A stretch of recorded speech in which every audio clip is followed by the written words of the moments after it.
Hello, Mana Maring. Welcome to my mini vlog. Cute kay mo intro akong anak, oy. For today's mini vlog, mga maring, is magtatagalog muna tayo, mga maring, para po maintindihan ng ating mga follower kung ano ang ating sinasabi.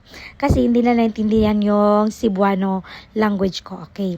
Ayan, magtatagalog na po ako para sa inyo. So for today's mini vlog, mga maring, is magluto Bisaya na po, sorry. So magluluto talaga ako ng Bicol Express. So yung lulutuin natin is spicy flavor. So, favorite talaga to ng aking habibi, ang Bicol Express. So, ito try natin na magluto ng Bicol Express with my own version. Yung maganda daw sa Bicol Express is yung lempo na part. So, yung available lang dito sa amin is pork chop. So, ginagamay-gagmay ko lang. Ayan, basta Tagalog yung gagmay-gagmay. So, mga maringis, ituturo ko sa inyo kung paano lutuin ng Bicol Express and Bisaya. Char. Wow! So, pasensyain nyo na lang aking Tagalog, mga maring, ha. Hindi man tayo expert sa Tagalog. Ayan. Pagkatapos ko naglagay ng mantika, after pila ka minutes, is nilagay ko na rin ang baboy or meat. Yung naging brownish na ang ating baboy, is nilagyan ko ng pampalasa. Yung asin, tapos paminta.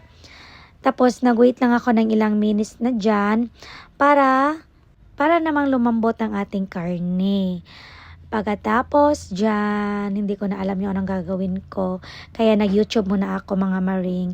Tapos nilagay ko na lang sa ibang plato yung baboy kasi sinaparate yung pagkita ko sa YouTube siniparate nyo yung baboy.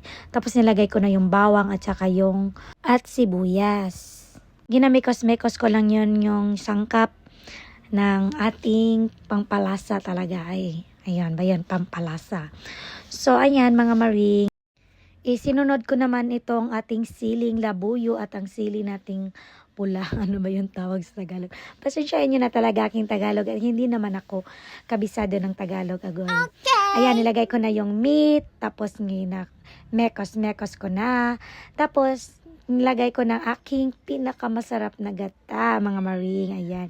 Ito talaga yung pinakamasarap na part, talaga yung gata. At naglagay ako ng maliit na nor cubes lang. Ayan. Kumukulo-kulo-kulo na. Ayan. Luto na yan, mga maring. So, sarap kainin yan, mga maring. So, ayan na, mga maring, luto ng ating Bicol Express in Bisaya. So, diri nila ko ito, mga maring, ha. Og salamat sa pagtanaw. God bless!